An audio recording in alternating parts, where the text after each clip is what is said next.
Hi friends, welcome back to my channel. Today we are painting the Dutch Mill, one of my favorite paintings from my book, which I will link in the description below.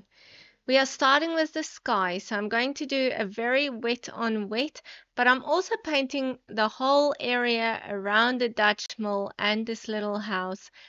So paint everything just with water all around the sketch that is there.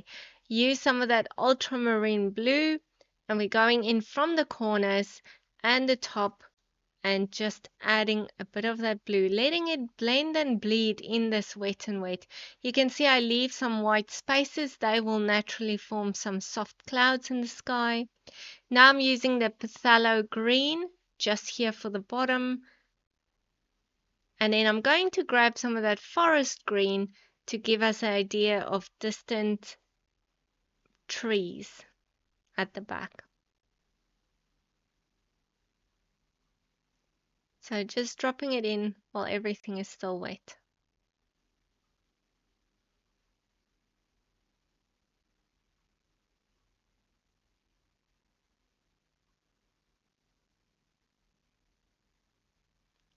Now I'm using my microfiber cloth just to dab some of that white spaces where I want my clouds to be. We're keeping this painting nice and soft. I'm putting in some of that Payne's grey into my trees as well, just to give it a bit more depth.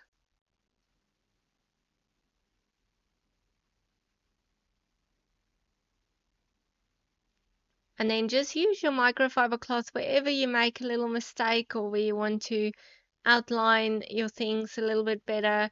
So I'm just working on that tree line and I just sort of dabbed it a little bit. Now let that dry completely. I didn't show you how I used my hairdryer to dry it. Let it dry completely and then we work on this house. So I'm first just painting with water.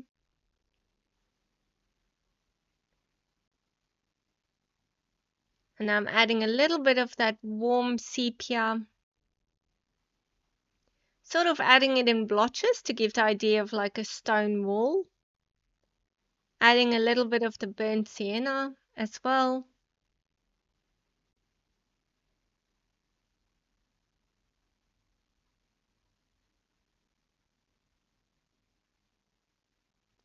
Now the front panel of the house, I'm doing the same, just a little bit of water.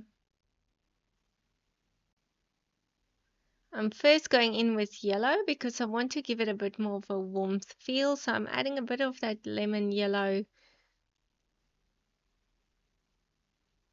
and then adding in my warm sepia dots and my burnt sienna.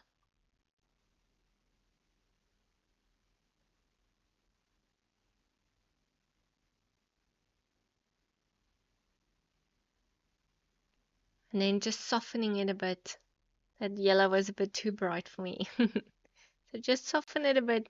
If you make a mistake, it's not the end of the world. If it's still wet, you can lift up that color and you can just fix it. So don't stress too much.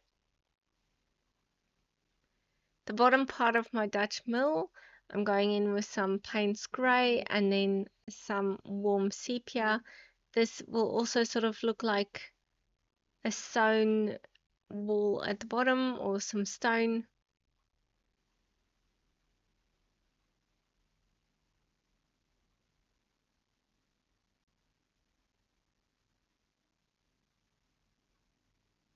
And then also just softening that a little bit.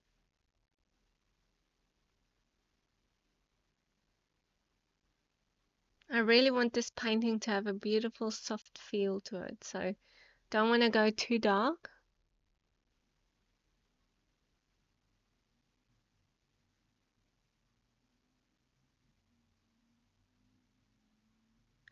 Okay, going in with lemon yellow for the roof.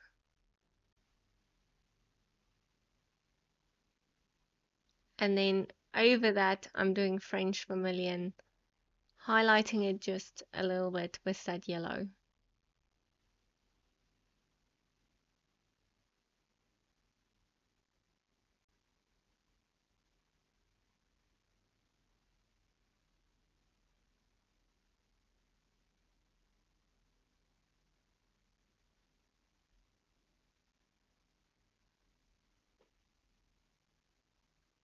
adding some Payne's grey just here to the left and underneath the roof.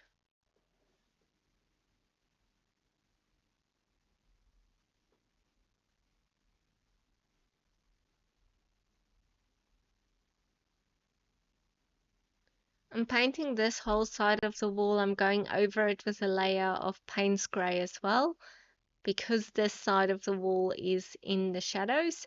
So because the bottom part would have dried by now, just doing a very thin layer, very watery layer of the Payne's grey, just to give it a bit more of a darker shadow.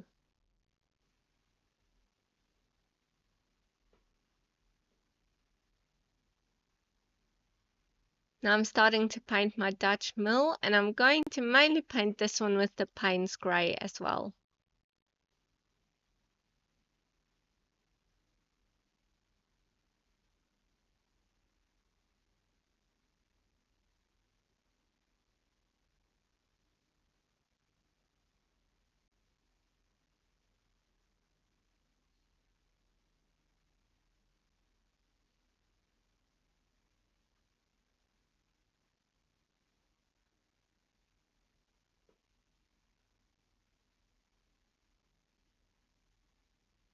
Going in with a little bit of that forest green here,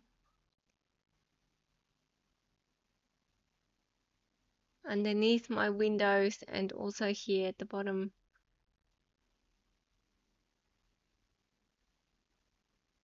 of the Dutch mill. And now I'm painting each of the sections just with the Payne's grey.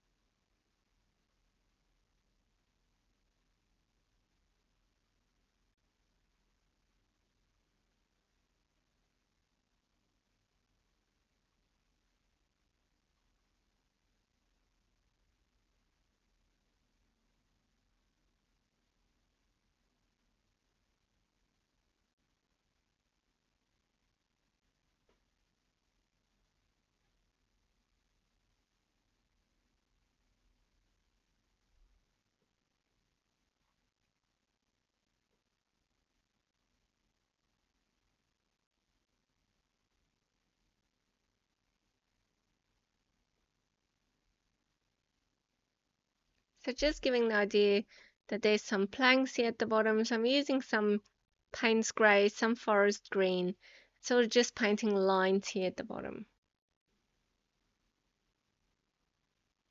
horizontal lines.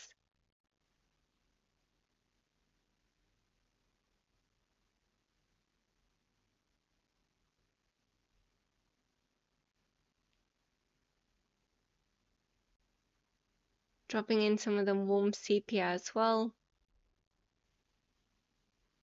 Payne's grey and warm sepia makes a really nice combination for shadows for me. I really love using those two colors together.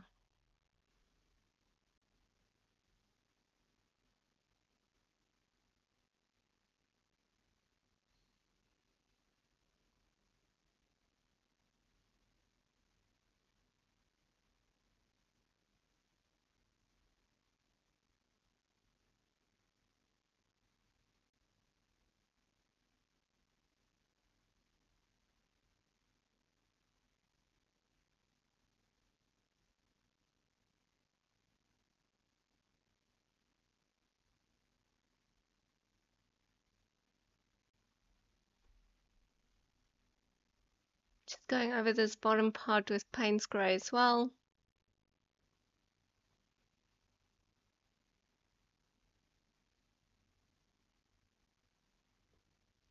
Okay, now I'm using my old brush that I've showed you before that I use for texture, and I'm just going in with the French vermilion to start blotching out some tulips. These tulips are in the back, so we're not going to see them, but they are, so we don't need to put lots of detail on them. So that's why I'm sort of just doing these little blotches. So you can use any old brush that you have to sort of create this texture. And then as we come more to the foreground, we want to add a bit of detail into our tulips.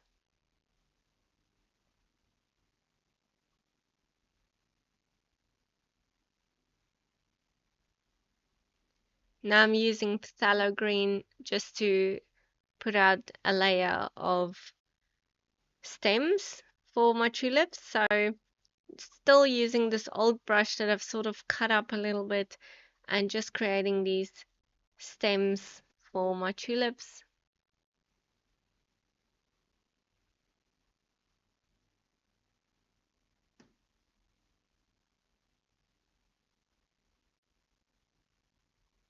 As that dries, I will paint my windows in my little cottage over here. I'm just using Payne's Grey.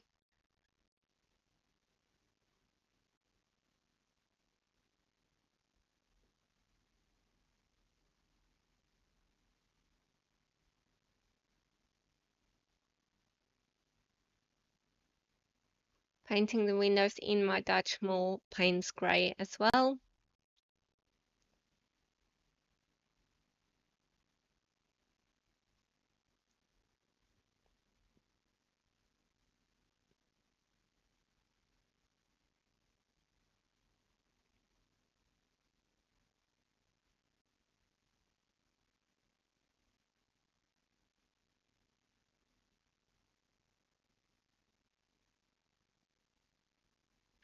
Okay, painting some lemon yellow blotches over here. This time I'm using my number 2 Princeton brush.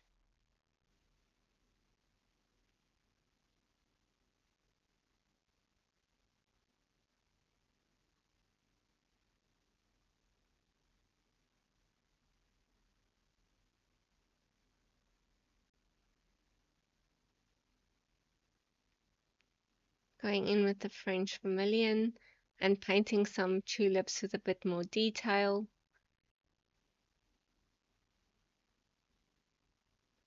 Sort of going over those yellow ones. The yellow was just the first layer to set out and highlight these more detailed flowers.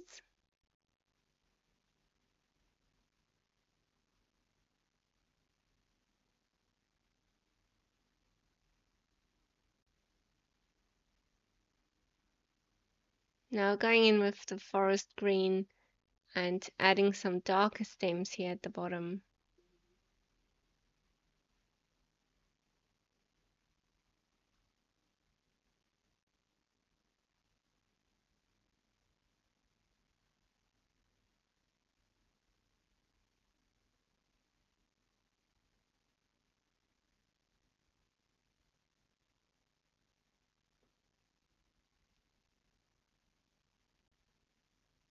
And now using that old brush to add some more depth into my stems.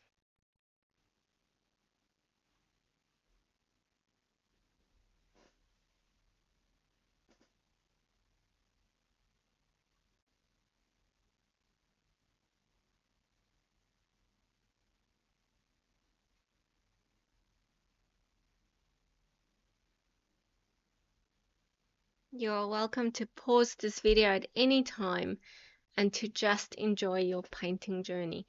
I didn't add music to this because you can play your own music that you like and that soothes you, and this is just so therapeutic to do.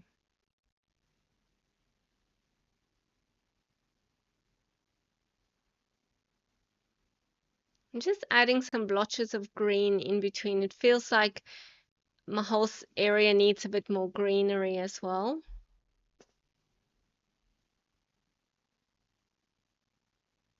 Enjoy the process and just continue working with it until you think you need to step away. Or sometimes it's good to step away and come back tomorrow.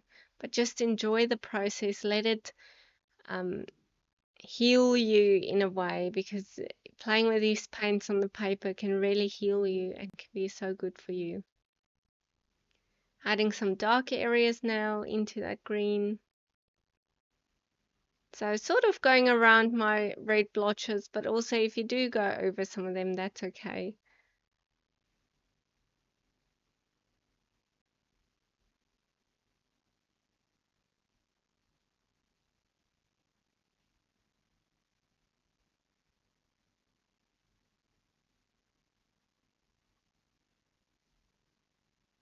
Adding some more darker areas here at the bottom, some more darker stems.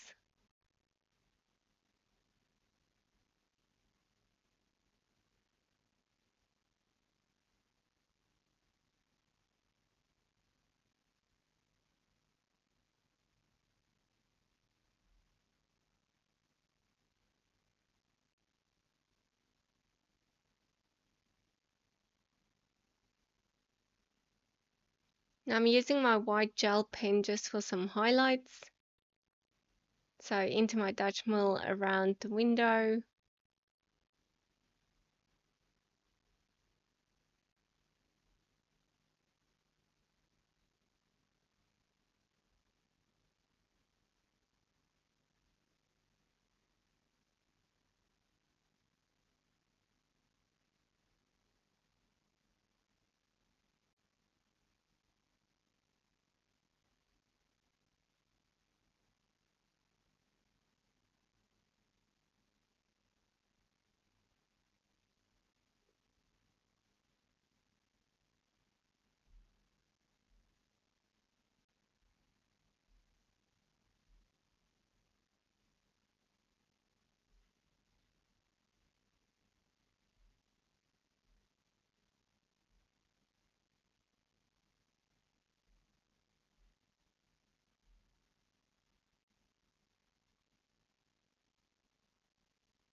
Now let's use a black fine liner for our Dutch mill over here at the top. You can just use a ruler and a black permanent marker or fine liner. You want it to be fine and thin, you don't want thick lines.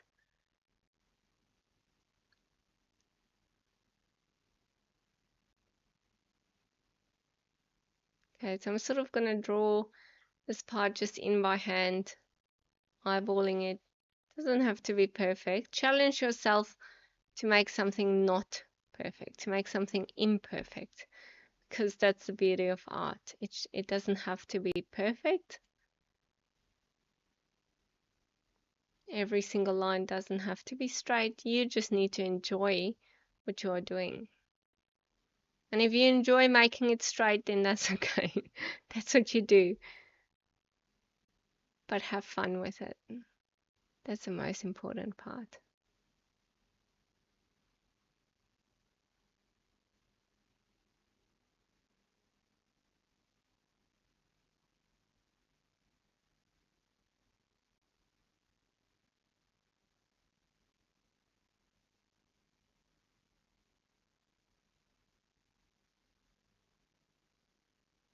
So I'm just making these top lines a little bit thicker, and I'm using the warm sepia to do that. You can also just use color it in with your fine liner pen, or even if you have black or Payne's grey.